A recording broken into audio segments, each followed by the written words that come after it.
नमस्ते, मी सुजाता. आजच्या ब्लॉगमध्ये तुमचं सर्वांचं स्वागत आहे. आणि महाशिवरात्री एकादशीच्या तुम्हाला सर्वांना खूप साऱ्या शुभेच्छा. आजचा दिवस तुम्हाला आनंदाचा सुखाचा जाऊ हीच महादेव चरणी प्रार्थना. चला तर चाललं आहे आपलं डेली रुटीन. लस्सी पॅकिंग चालले. लस्सीच्या बॅग आहेत बघा. या बॅक कॅमेऱ्याने मी दाखवून तुम्हाला तारीख किती आहे आज, म्हणजे तुम्हाला समजेल लस्सी सीझन चालू झाला आहे. आणि अशा तऱ्हेनं माझं डेली रुटीन खूप टायर्ड शेड्यूलमध्ये चालू झालं आहे. आता लस्सी सीझनला वेळ खूप कमी असते आणि ऑर्डर्स पण असतात भरपूर. बल्कमधल्या मोठ्या मोठ्या लग्नांच्या वगैरे ऑर्डर असतात. 100 किलो श्रीखंडाची ऑर्डर आहे, 200 लिटर ताकाची ऑर्डर आहे पुढे बुकिंग. अशा तऱ्हेनं डेली रुटीन माझं आता किती फेब्रुवारी संपत आला आहे. मार्च, एप्रिल आणि मे 3 महिने. 15 जून नंतर जरासं आपलं काम कमी होतं आहे सगळं ह्याचं प्लॅनचं. तोपर्यंत आपलं प्लॅनचं शेड्यूल खूप टाईट असतं बघा. ही लस्सी पॅकिंग चालले आणि ताक पण पॅकिंग करून द्यायचं आहे. आंबापाट्याला 2 कॉन्ट्रॅक्ट तिकडे हे सगळं पोचवायचं आहे. चाललं आहे माझं लस्सी पॅकिंग. मिस्टर लस्सी बनवायला गेले प्लॅन्टवर. हे बघा अजून ह्याच्यावर डेट मारायचे. आता डेट मारायचं काम चालू आहे. हे बघा डेट मारायचं आता काम चालू आहे माझं. सगळ्या डेट मारून घेणार आहे आणि नंतर पॅकिंग आपलं चालू आहे. जरा असं वाळलं पाहिजेत या डेट हे केलेल्या फिक्स केलेल्या. लस्सी पॅकिंग आणि ताक पॅकिंग झाली. निघाले आंब फट्याला ताई सगळे. 1:15 वाजले दुपारचे. आणि आजचा फराळ बघा माझा शाबू, शेंगदाणे आणि मस्त असं ताक. या सगळेजण मस्त फराळ करायला. रात्रीचे 8 वाजले आणि आता रात्रीचं फराळाची तयारी आणि स्वयंपाकाची तयारी. फराळासाठी मी वरीचं भात आणि शेंगदाण्यांची आमटी बनवणार आहे. त्याच्यासाठी तयारी चालली आहे बघा माझं. हे बघा शेंगदाणे भाजले तिकडं आणि बटाटा कापून घ्यायचं चाललं आहे. बटाट्याची आमटी बनवायची आहे. शेंगदाण्याची आमटीत बटाटा ॲड करायचं आहे आणि वरीचं भात. अशा तऱ्हेनं ही जेवण. आणि बाकीसाठीचे चपात्या बनवून झालेत. मिस्टरांना वरीचा भात आणि आमटी आणि चपाती आणि मेथीची भाजी असं आहे आजचं आमचं जेवण. संध्याकाळचा मेनू महाशिवरात्री एकादशी दिवशीचा. इकडं बटाटा सगळं कट करून घ्यायचं चालू आहे. भातात घालायचा छोटा छोटा. मोबाईल माझ्या हातात असल्यामुळे मला कट करता येत नाही. चला तर मग सगळं तयार झाल्यानंतर बघूया मग कसं झालं आहे भात. शेंगदाणे भाजून घेतले त्यातच मी थोडंसं तेल टाकलं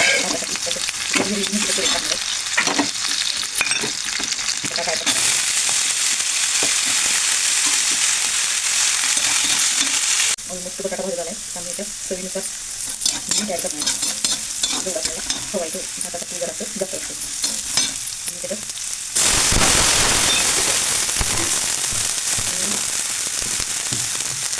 पाण्याला उकळल्यानंतर मग आपण त्यात वरीचं भाजलेलं तांदूळ पाण्याला उकळीपर्यंत थांबायचं. इकडं आमटीसाठीला 2 बटाटे घेतले. 2 बटाटे कट करून घेणार. आता साल काढणार नाही. ती असं कट करून घेणार आहे. आमटी बनवायचं असं बटाटा कट करून घेणार आहे. आणि इकडं पाण्याला उकळलेलं त्याच्यात तांदूळ ॲड करून घेणार आहे. आपण शिजवून ठेवायचं.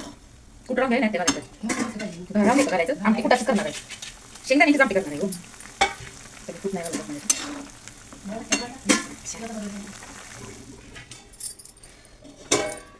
अशा तऱ्हेने बटाटा कट करून पाणी टाकून ठेवलं आहे आमटीसाठी. आमटीची तयारी. आमटीसाठी मिरच्या बारीक करून घेतली. इकडे बटाटा, इकडे शेंगदाण्याचं कूट. आपला भात कसा बनवायला भाताला शिजला पाहिजे. शेंगदाण्याचं मोठं मोठं कूट, बटाटा, मिरची भाजी घेतलेलं बरीचं बनवलेलं. पातेल्यात तेल गरम करून घेतले चमचा. तर मी मिरची ॲड करून मिरची मिरचा असा स्वच्छपणा दूर झाला तुमचा. बटाटा ॲड करून बटाटा ॲड करून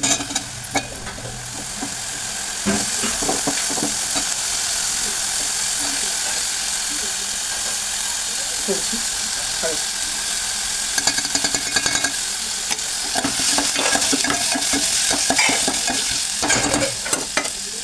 भाजलेले शेंगदाण्याचे कूट आणि लास्ट आपण पाणी ॲड करून नाही. जेवढं आपल्याला पातळ पाहिजे तेवढं पण त्याच्यामध्ये शिमून घ्यायची. मीठ ॲड करायचं राहील. भात पण आपला रेडी आहे. आणि इकडं आता आपण बटाट्याची आमटी बनवल्या. खुल्यानंतर शिजल्यानंतर बटाटा आता देवाला नैवेद्य कोण खायला घ्यायचा. तर आता बनवून आपली तयारी आहे रेसिपीची. तर आपल्यासाठी 3 दिवस चपात्या बनवल्या. तर आपल्याला खायला घालायचं हे मिश्रणासाठीच्या 2 तुकडं करून दही साखर घालायची रॉकीला. काय रॉकी काय पाहिजे? तर भूक लागली काय? जेवणार आहेस काय तू? रॉकीचं झाले टायमिंग 8:30 वाजले आणि मगापासून आतून बघत बसलाय तो. त्याला आता खायला घालून भेटवायचे सगळं अगोदर. भूक लागली काय तुला?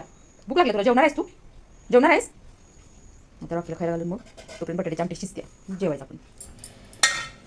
रॉकीच्या जेवणासाठी असा चपातीचे तुकडं करून घेऊन त्याच्यावरही थोडंसं दही ॲड केलं. असं रॉकीचं असते जेवण. आमच्या रॉकीला दही, चपाती, साखर, दूध, कधी साखर असं गोड सगळे पदार्थ आवडतात. त्यामुळे थोडीशी साखर ॲड केली मी त्यात. हे सगळं मिक्स करून घेऊन रॉकीला आता मी देणार आहे. दही बटाट्याची आणि शेंगदाण्याच्या पोटाची आमटी बनवण्याची तयार आहे उपवासाची. त्या उपवासात नैवेद्यासाठी मी ताट करून घेणार आहे आणि देवाला नैवेद्य दाखवून मग तेच ताट जेवायला घेणार आहे. रात्रीचे 9 वाजलेत आणि गणपती बाप्पाला आणि आपल्याला महादेवाला नैवेद्य दाखवायचं आहे. नैवेद्यासाठी आज काय काय बनवलं आहे बघा. उपवासाचं फराळाचंच असते. आजचं महाशिवरात्री एकादशीला आपण फराळाचाच नैवेद्य गणपती बाप्पाला दाखवायचं असते.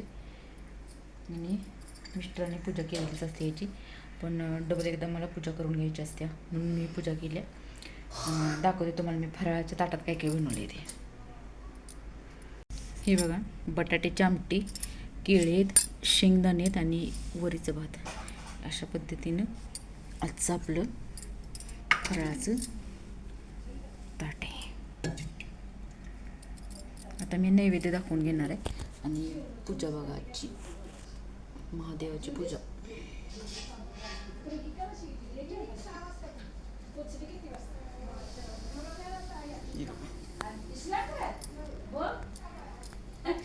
आता नैवेद्य दाखवून घेऊन मी फराळ करून घेणार आहे. आणि सकाळी देवाच्या नैवेद्यासाठी हे ठेवलेलं मी तुम्हाला बॅक कॅमेऱ्यानं मी दाखवते. किती भरपूर प्रमाणात मुंग्या झाल्या त्याला सगळ्या साखरेला. चला तर मग नैवेद्य दाखवून घेऊन फराळ करून घ्यायचं आहे. आणि असा अवतार का उपवास आहे समजून घ्या. एकादशी दुप्पट खाशी, हे काय मन काय चुकीची नाही. आता मुंग्या बघा, भयानक मुंग्या झाले सगळं. अशा तऱ्हेनं सकाळी नैवेद्यासाठी साखर ठेवलेली देवासमोर आणि त्या साखरेचं काय झालं बघा, मुंग्यानी सगळं भरले सगळं गच्च. चला तर मग आपल्या पप्पांच्या दर्शनानं गोड आजचा दिवसाचा आपण शेवट करूया. आजचा माझा व्हिडिओ कसा वाटला ते मला नक्की कमेंट करून सांगा. आणि माझ्या चॅनलवर नवीन कोण असलं तर लाईक, शेअर आणि सबस्क्राईब करायला विसरू नका. सपोर्टची खूप म्हणजे खूप गरज आहे. सपोर्ट करत राहा, सबस्क्राईब करा आणि फुल वॉच करा व्हिडिओ सगळे. म्हणजे माझं चॅनल पण ग्रो होईल आणि मला पण त्याचं बेनिफिट मिळेल. नाहीतर मी नुसतंच व्हिडिओ करत राहणार आणि माझा चॅनल ग्रो होणार नाही, नंतर डिमोटिवेट होऊन मी चॅनल बंद करणार. असं व्हायला नको. प्लीज मला सबस्क्राईब करा, लाईक करा, शेअर करा आणि सपोर्ट महत्त्वाचा करा. सगळ्यांना शुभरात्री. आणि आजचा दिवस मला आय होप आनंदात गेलाच असेल. आजचा दिवसाचा शेवट माझ्या बाप्पाच्या दर्शनानं करूया. चला तर शुभरात्री सगळ्यांना.